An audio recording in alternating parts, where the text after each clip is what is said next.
بسم اللہ الرحمن الرحیم۔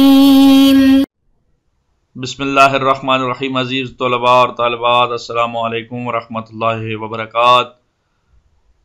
فقہی احکام کا سلسلہ جاری ہے اور اس میں احکام کے دروس سبق نمبر 25 تک ہم نے پڑھ لیے۔ سبق نمبر 25 تک جو ہم نے پڑھا ہے ان میں کیا کچھ تھا، اس کا خلاصہ کچھ یوں ہے کہ سبق نمبر 25 کا ٹائٹل اور عنوان بھی نجاسات تھا، اور اس میں ہم نے 131 مسئلے تک توضیح المسائل سے مسائل کو ڈسکس کیا، اور ان میں ہم نے 1 بائی 1 نجاسات بیان کر چکے تھے۔ اس کے بعد کلی احکام نجاست کے نجاسات جب کسی چیز کے ساتھ لگ جاتی ہیں تو ان کو پاک کیسے کیا جاتا ہے، اور اسی طرح قرآن مجید کے اوراق کے حوالے سے کہ ان کو نجس کرنا حرام ہے، اور اگر خدا نخواستہ کہیں نجس ہو جائے تو پھر اس کو پاک کرنا واجب اور ضروری ہے۔ تو المختصر ان کو بیان کرنے کے بعد آج ہم سبق نمبر 26 کو پڑھنے جا رہے ہیں۔ سبق نمبر 26 میں انشاءاللہ 132 مسئلہ نمبر ڈسکس کریں گے، 133، 134، 135، 136، 137 اور 138۔ اس سبق کا عنوان اور ٹائٹل بھی نجاسات ہی ہے۔ آئیں بسم اللہ شروع کریں۔ مسئلہ نمبر 132 یہ توضیح المسائل کا مسئلہ ہے، اور ٹائٹل جو ہے وہ آج کے سبق کا نجاسات ہے، اور اس میں کچھ یوں بیان کیا جا رہا ہے کہ قرآن مجید کو نجس روشنائی سے لکھنا ایک حرف ہی کیوں نہ ہو اسے نجس کرنے کا حکم رکھتا ہے۔ اگر لکھا جا چکا ہو تو اسے پانی سے دھو کر یا چھیل کر یا کسی اور طریقے سے مٹا دینا ضروری ہے۔ یہی مسئلہ جو ہے 132 جو بیان کیا جا رہا ہے،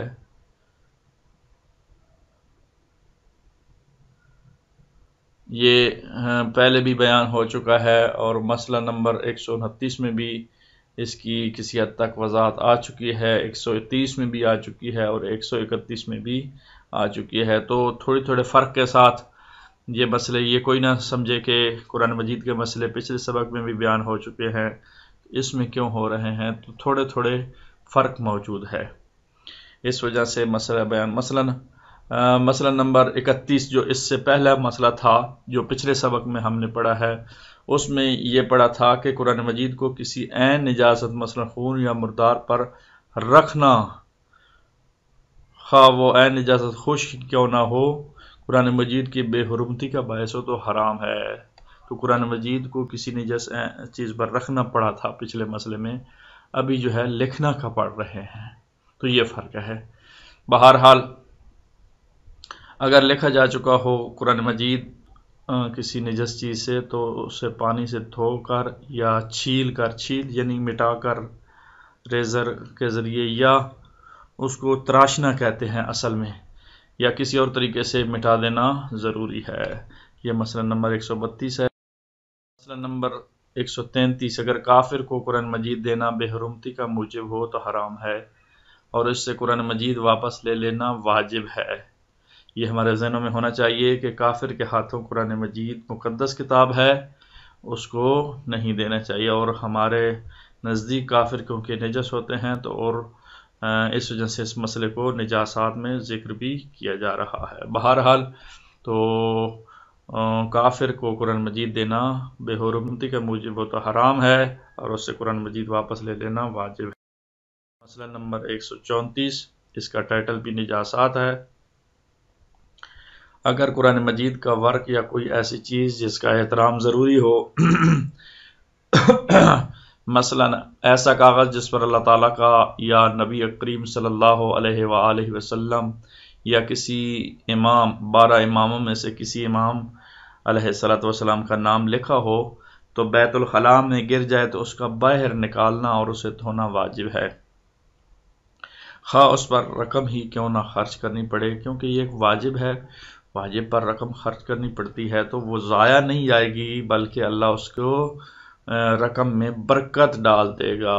یہ ہم نہیں دیکھتے کہ برکت کہاں سے آتی ہے۔ بہرحال اگر اس کا باہر نکالنا ممکن نہ ہو تو ضروری ہے کہ اس وقت تک اس بیت الخلاء کو یوز نہ کیا جائے، استعمال نہ کیا جائے جب تک یہ یقین نہ ہو جائے کہ وہ گل کر ختم ہو گیا ہے۔ اسی طرح اگر خاک شفا بیت الخلاء میں گر جائے اور اس کا نکالنا ممکن نہ ہو تو جب تک یہ یقین نہ ہو جائے کہ وہ بالکل ختم ہو چکی ہے تو اس بیت الخلاء کو استعمال نہیں کرنا چاہیے۔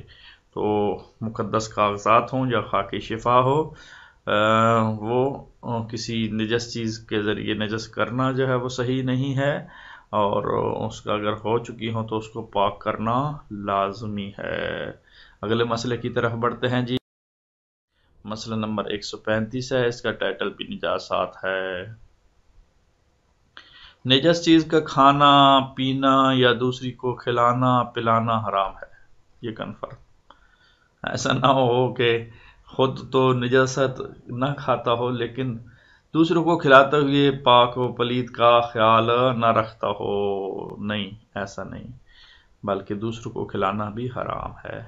لیکن بچے یا دیوانے کو کھلانا پلانا جائز، اور اگر بچہ یا دیوانہ نجس غذا کھائے پیے یا نجس ساتھ سے غذا کو نجس کر کے کھائے تو اسے روکنا ضروری بچوں کے، کیونکہ رفع میں آتے ہیں شاید اس وجہ سے کہ وہ حدیث رفع کے مطابق آتے ہیں، تو شاید اس وجہ سے کہ اللہ تعالیٰ ان کے اوپر احکام شرعی اٹھا لیتا ہے۔ تو بہرحال بچے اور دیوانے کا حکم جو ہے وہ علیحدہ موجود ہے۔ مسئلہ نمبر 136، اس کا ٹائٹل بھی نجاسات ہے۔ جو نجس چیز پاک کرنے کے قابل ہے اسے بیچنا اور عاریۃً دینے میں کوئی حرج نہیں ہے۔ جو چیز نجس پاک کرنے کے قابل ہے، ایک چیز نجس ہے لیکن وہ قابل ہے پاک ہے، یعنی پاک ہو سکتی ہے، ہو جائے گی، کرتے ہیں لوگ، اسے بیچنا اور عاریۃً دینے میں کوئی حرج نہیں۔ عاریۃً کہتے ہیں ادھار دینے میں کوئی حرج نہیں ہے، عاریۃً کہتے ہیں کہ کرائے پہ دینے میں کوئی حرج نہیں، عاریۃً رینٹ پہ دینے میں کوئی حرج نہیں ہے۔ لیکن اس کے نجس ہونے کے بارے میں جب دو شرطیں موجود ہوں تو خریدنے یا ادھار لینے والے کو بتانا ضروری ہے۔ ہاں، تو دو شرطوں کے ساتھ جو ہے وہ ان کا بیچنا یا رینٹ پہ دینا یا عاریۃً دینا یا مثلاً ادھار کے طور پر دینا جو ہے وہ صحیح ہے، اور دو شرطیں لازمی ہیں۔ وہ کون سی ہیں؟ آئیں ان کو ہم مطالعہ کرتے ہیں اور پڑھتے ہیں۔ پہلی شرط مسئلہ نمبر 136 ہی ہے، اس کی پہلی شک یا پہلی شرط، جب اندیشہ ہو کہ دوسرا فریق کسی واجب حکم کی مخالفت کا مرتکب ہوگا، یعنی اس نجس چیز کو کھانے یا پینے میں استعمال کرے گا، اگر ایسا نہ ہو تو بتانا ضروری نہیں ہے۔ اگر وہ کسی واجب حکم کی مخالفت کا مرتکب ہوگا، یعنی چیز کو کھانے یا پینے میں استعمال کرے گا، تو پھر تو اس کو بتانا ضروری ہے۔ اگر ایسا نہ ہو تو بتانا ضروری نہیں ہے۔ مثلا لباس کے نجس ہونے کے بارے میں بتانا ضروری نہیں، جسے پہن کر دوسرا فریق نماز پڑھے۔ کیوں ضروری نہیں ہے؟ حالانکہ ہم تو کہتے ہیں کہ نجاست سے، نجس لباس سے پاک کرنا لازم ہوتا ہے نماز کے لیے۔ تو آج ذرا آج کے اس دقیق مسئلے کی طرف متوجہ ہو جائیں کہ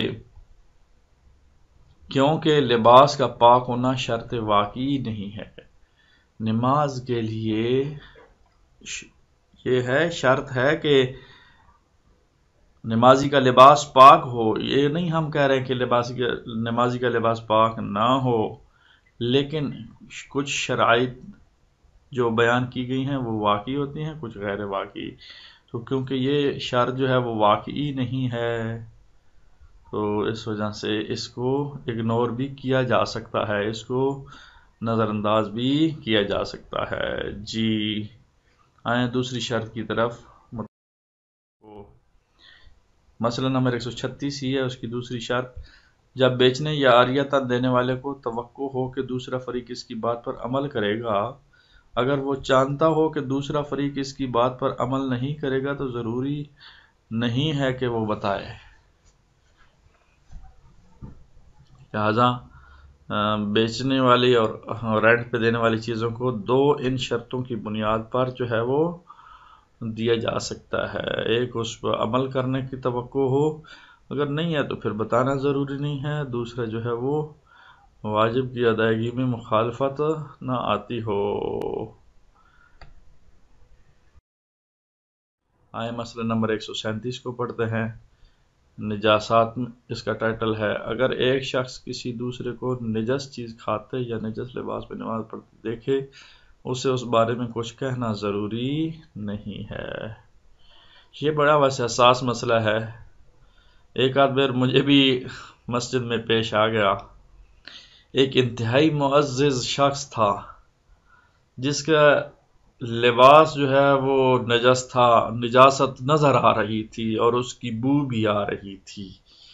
تو میں نے نماز جمعہ میں اسے درک کیا تو مجھ سے برداشت بھی نہیں ہو رہا تھا، لیکن سوچ رہا تھا کہ اگر اسے ذکر کروں گا تو اس کا جو ہے وہ اخلاقی طور پر وہ برا مانے گا، اور اخلاقیات کا لحاظ کرتے ہوئے میں خاموش۔ آخر اتفاقاً جو ہے وہ مجھے پھر، کیونکہ نماز کے بعد دعا و مناجات، پھر اس طرح کا سلسلہ چلتا رہا، تو پھر اتفاقاً میں بھول بھی گیا، دوسری جگہ تبدیل کر لی، تو اس وجہ سے میں بھول گیا کہ اس کو بتاؤں یا نہ بتاؤں۔ تو یہ چیزیں جو ہے وہ بڑی حساس ہوتی ہیں۔ معزز شخص جو ہے وہ اس کو کچھ کہا جائے۔ بہرحال تو یہ ایک میں نے مثال بطور پیش کیا اس مسئلے کی کہ کچھ کہنا ضروری نہیں ہے۔ نمبر 138، اگر گھر کا کوئی حصہ یا قالین یا دری نجس ہو اور وہ دیکھے کہ اس کے گھر آنے والوں کا بدن، لباس یا کوئی اور چیز تری کے ساتھ نجس جگہ سے ملی ہے اور صاحب خانہ اس کا باعث ہوا ہو، تو دو شرطوں کے ساتھ، جو ابھی گزشتہ ایک مسئلہ پہلے ہم نے ذکر کیا ہے، مسئلہ نمبر 136 میں، ان لوگوں کو اس بارے میں آگاہ کر دینا ضروری ہے۔ دوبارہ اس مسئلے کو پڑھتے ہیں۔ اگر گھر کا کوئی حصہ یا قالین یا دری نجس ہو، وہ دیکھیں کہ اس کے گھر آنے والوں کا بدن، لباس یا کوئی اور چیز تری کے ساتھ نجس جگہ سے ملی ہے، تو صاحب خانہ اس کا باعث ہوں، یعنی اس کی وجہ ہوں، اس کے سبب بن رہے ہوں، تو دو شرطوں کے ساتھ، یعنی ایک تو توقع ہو کہ وہ کہنا مانے گا، دوسرا جو ہے وہ واجب کو مخالفت لازم نہ آتی ہو، تو پھر اگر مخالفت لازم آتی ہو تو پھر تو بتانا ضروری ہے۔ بہرحال تو ان دو شرطوں کی بنیاد پر لوگوں کو آگاہ کر دینا ضروری ہے۔ آئیں اب تمرین مشق۔ تمرین کا معنی مشق، ایکسرسائز ہوتا ہے۔